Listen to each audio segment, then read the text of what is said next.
There are economic challenges that our families face every day. And we want to talk about how we as a legislative body can work and provide relief and support to every Virginian so that they will have the opportunity to succeed and reach their absolute potential. Working Virginians need more protections now more than ever. We have seen the middle class in this country erode, as now it is harder to make ends meet. It is getting harder and more expensive for this generation to go to college, to buy a house, and improve their overall station in life. Upward mobility has become a rarity as economic reforms of the past 30 years have been skewed to enhance the wealth of the powerful and the well-connected. The unfortunate truth is that over the last few decades, things have gotten harder, not easier, for our working families. Difficult conversations are occurring in living rooms all over the great Commonwealth, from Alexandria to Allegheny. Folks are making sure that they have enough money to take care of their families and ensure that their children have an opportunity to live a happy and fulfilling life. We have an opportunity this session to help turn the tide on the hardships and provide much needed change. The caucus plans to roll out a bold set of reforms, all of which have been introduced in other sessions in the past. These initiatives will help strengthen the middle class and galvanize the economy. We hope that all the members of this body and the House will heed the message of Virginia voters. Folks want change, and they want it now. We need to make sure we make good use of the time that we have here and the position that we are in to help our Virginians. So we're going to go through a set of bills that our caucus members have rolled out, and first to talk about minimum wage is Marcus Simon. Thank you, Janelle. Good morning, everyone. I'm Delegate Marcus Simon. I represent the 53rd House of Delegates District in Falls Church in Fairfax County. And I'm here to talk about House Bill 518 to raise the minimum wage to $15 an hour.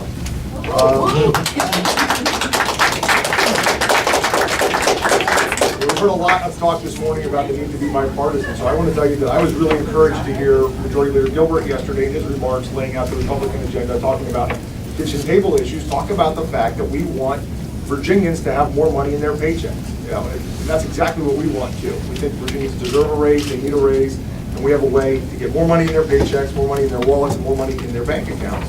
And that's to start from the bottom up, not to trickle it down, but to have it built from the bottom up, and that's to raise the minimum wage. At the current rate of $7.25 an hour, somebody working full-time, 40 hours a week, would earn $14,000. Try to imagine paying for groceries, paying for rent. Try to imagine having a safe place to live your kids while you work. A salary of $14,000 a year. It can't be done. And we had an election last year, some of you may have noticed. And everybody here campaigned on raising the minimum wage. We had two gubernatorial candidates campaign on raising the minimum wage to $15 an hour, and we won. That's not partisan, that's the fact, right? We were sitting with a mandate to increase the minimum wage for folks, to get them living to be, and here's how we're going to do it. Not all at once. This bill actually is fairly modest in that it phases it in, starting with a $9 minimum wage in 2018, goes to $10, $11, $13, and by 2022 it's at $15 an hour. Then we peg it to inflation, and it grows with inflation, so that we can find ourselves in this position over and over where the actual real buying power of the minimum wage declines over time. The goal is to put more money in the hands of the people that really need it, and the people that are most likely to spend it, by the way. When you raise the minimum wage, put money in the hands of people that spend every dollar that they make. That's going to stimulate the Virginia economy. It's going to put more money in the hands of small business owners and merchants, and it's going to push the economy up. And that's what I think all Virginians want. So that is House Bill 518. And with that, I'm going to turn it over to Yes, Jennifer Boystow and Cheryl Turpin are here to talk about equal pay for equal work. Hi there, I'm Delegate Jennifer Boystow. I represent the 86th District. I'm Cheryl Turpin. I represent the House 85th in the city of Virginia Beach. To build the new Virginia economy, we must ensure that all Virginians who work hard and play by the rules have a fair shot at success. In the year 2018, it is appalling that women, many of them the bread earners in their families, still make 79 cents on the dollar to men. The Wage gap's even bigger for other minority groups. For instance, Hispanic workers earn only 70% on the dollar. So Delegate Cheryl Turpin and I are introducing two critical pieces of legislation to address the pay gap and to ensure that all workers receive equal pay for equal work. HB 1089 updates this 1974 equal pay law, prohibiting employers from discriminating between employees on the basis of sex. More than 40 years later, we know that we need to strengthen it to ensure that hard work is rewarded equally, regardless of a person's sex, but also color, race, religion, sexual orientation, gender, national origin, marital status, veteran status, disability, or age.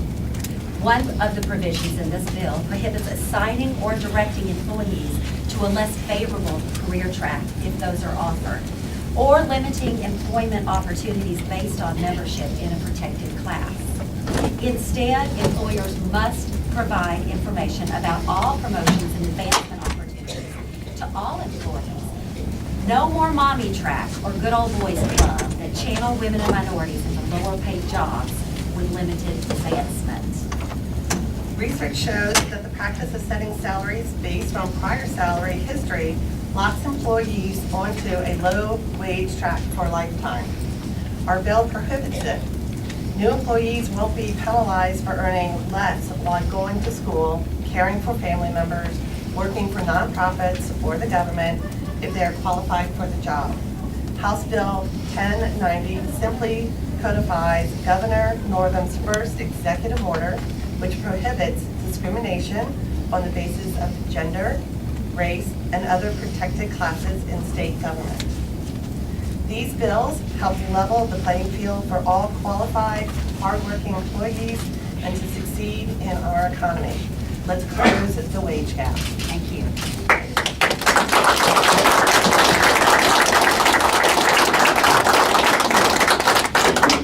Next, we have another new caucus member and also president of the freshman class, Elizabeth Guzman, to talk about paid family leave.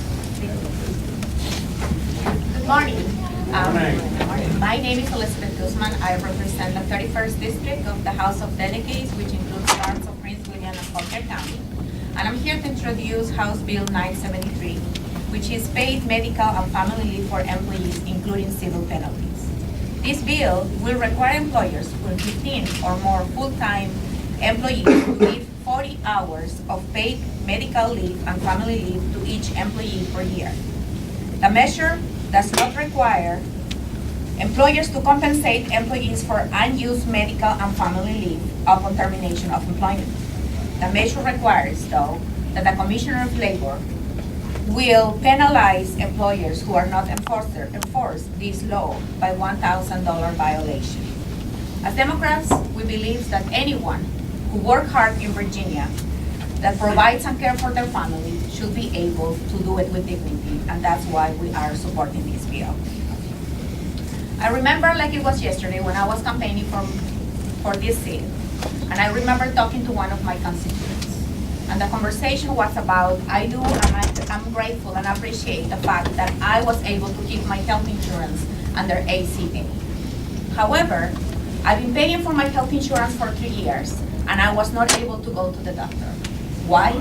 Because my employer does not pay me when I go to the doctor, and I cannot afford to bring less money home. And that's a reality, not only of myself, he told me, but also the reality of over 100 employees that work with him. That is the day when I decided that I will fight for this bill. Legislators, parents, employers who are here today, we need to be mindful that in order to be providers for our families, we need to care for our health and we need to stay healthy. According to the National Partnership.org, there are less stay-home moms nowadays.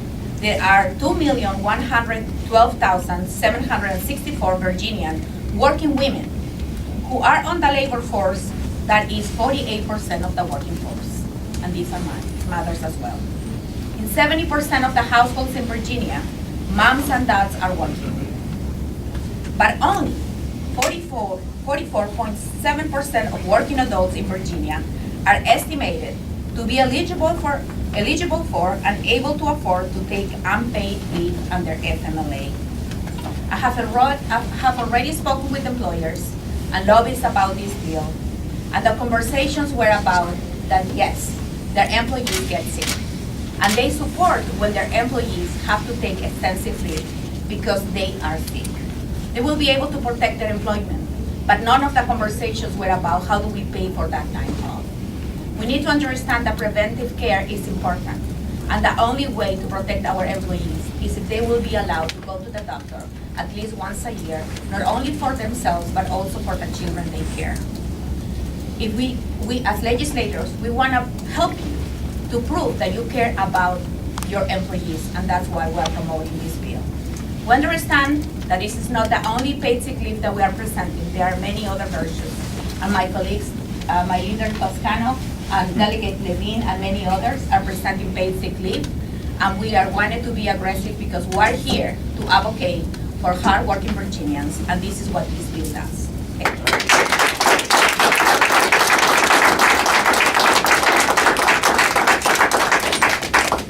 Next, we'll hear from Delegate Price and Delegate Rotman to talk about student loans. Good morning. I am Delegate Marcia Price from the 95th District of Newport News and Hampton. And I'm Deborah Rodman. I represent the 73rd District in Monroe.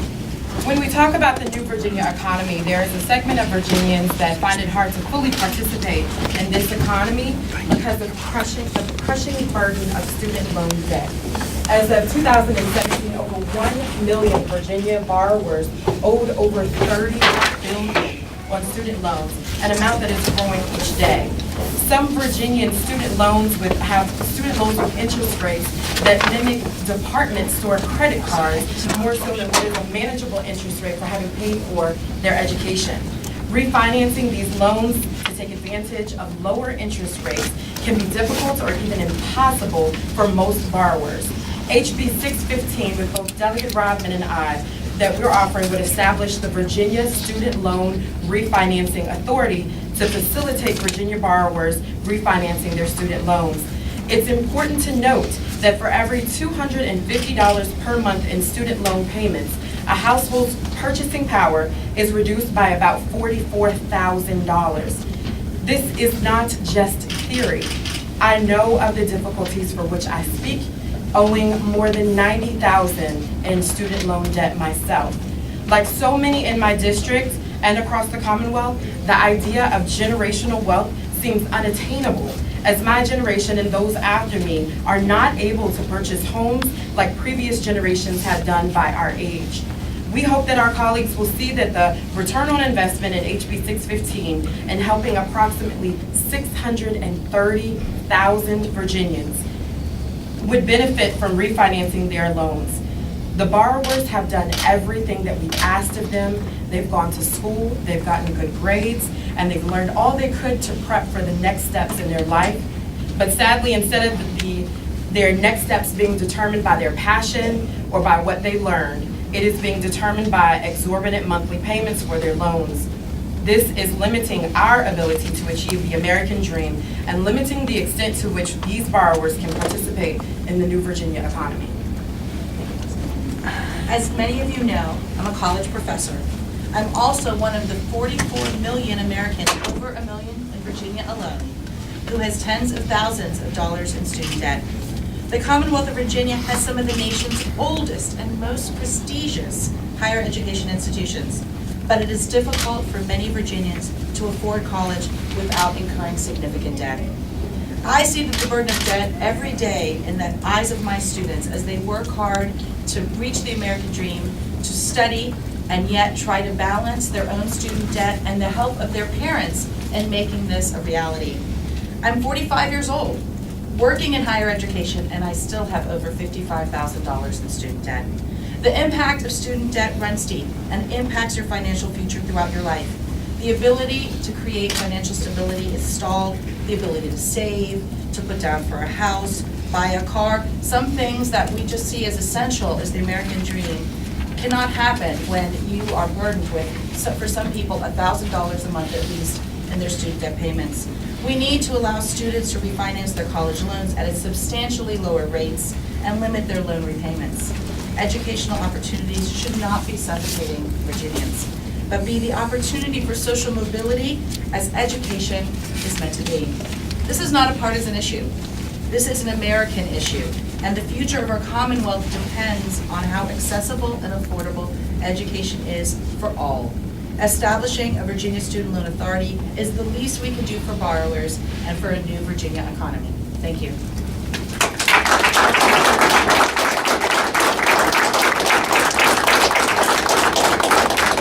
Next, we'll hear from Delegate Mark Levine on non-discrimination. I'm Mark Levine. I represent Alexandria, Arlington, and Fairfax. My bill, HB 401, is a comprehensive non-discrimination bill. It looks in the code wherever there's any non-discrimination provisions, and it adds sexual orientation and gender identity. About 20 years ago, I had a tough decision in the 90s whether or not to come out of the closet. And I knew that, well, I could never be a public servant, which is something I was always interested in helping to stop injustice and all, because except for a few liberal bastions like San Francisco, Massachusetts, you couldn't be out and get elected. So I became a lawyer, and I still kept most of that secret. I was not out to my employer until that awful day when my boyfriend was diagnosed with AIDS and was told he only had a little bit of time to live. I had to make a decision whether to tell my employer, number one, I'm gay, number two, my boyfriend's dying of AIDS, and number three, I need time off work to take care of them. That's why Elizabeth Guzman is absolutely right on paid family medical leave. It was a really tough decision, and I had to say in my mind, am I willing to be fired? Because they don't give me this time off, and I decided taking care of my loved one was more important than my job, and I got the courage to knock on the door of the senior partner, who's a Republican, to say who I was and why I needed the time off. And to my pleasant surprise, he told me I was a valuable lawyer. They would find some way to fill in. I would get the time off I needed. That was my commitment. People are afraid to come out all across Virginia. Some 2/3 of gay people, lesbian people in Virginia have suffered discrimination. This is not an uncommon thing. For transgender Virginians, it's over 90%. And in fact, Equality Virginia has gone to every legislature and asked them whether they would discriminate in the people that they would hire.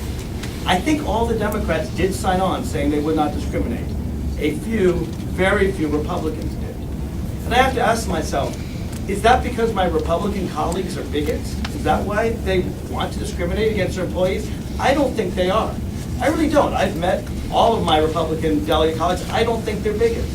But I think they fear that their own constituents are bigots. I think they fear that their own constituents are full of hatred and want to discriminate. And I don't think that's true either. Polls show that 80% of small business owners do not want to discriminate. It rises to 90% for Fortune 500 companies. 70% of Virginians do not want to discriminate. It's even higher when it gets to millennials.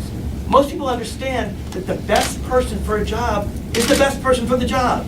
It doesn't matter who they love. When I worked for Congressman Barney Frank, people who served their country in the military, who would take a bullet for their country, couldn't show the person they love on their desk. They couldn't carry a picture of the person they love with them on the battlefield. This bill is all about getting the best people for the best jobs. People shouldn't have to worry that their love life has to be decided by their employer. They shouldn't have to worry that the person they love decides whether they can buy a house or not. This is basic fairness. Most Virginians get it. And I know at least one Republican, former delegate who's now a congressman, who actively does not want to discriminate. So I say to my Republican colleagues out there, your constituents aren't bigots. You can endorse this bill and be safe politically. It's worked very well for at least one. Thank you so much.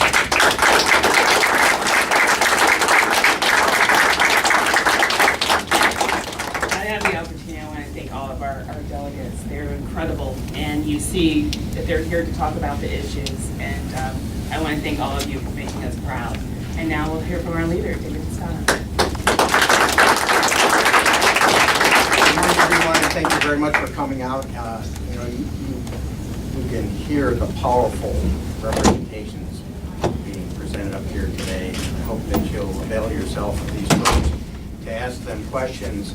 I think I would just like you recall one of the lines from last night's speech where Governor Northam said that these issues that we're talking about are not new in this General Assembly, but this is a new General Assembly. And it's not just Democrats, there are a number of new Republicans as well. So we have an opportunity to do something we haven't been able to do with a lot of these bills. That being said, people talk a lot about bipartisanship and a lot about tone, but ultimately, you've got to get down to doing the people's business and making decisions about these bills.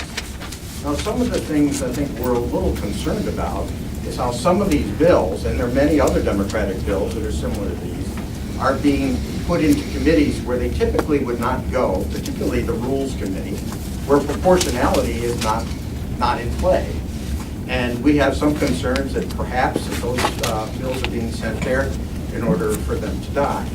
Now, nothing's happened yet, but we're going to see. And these are not the only bills that are being sent to rules. There are a number of others as well.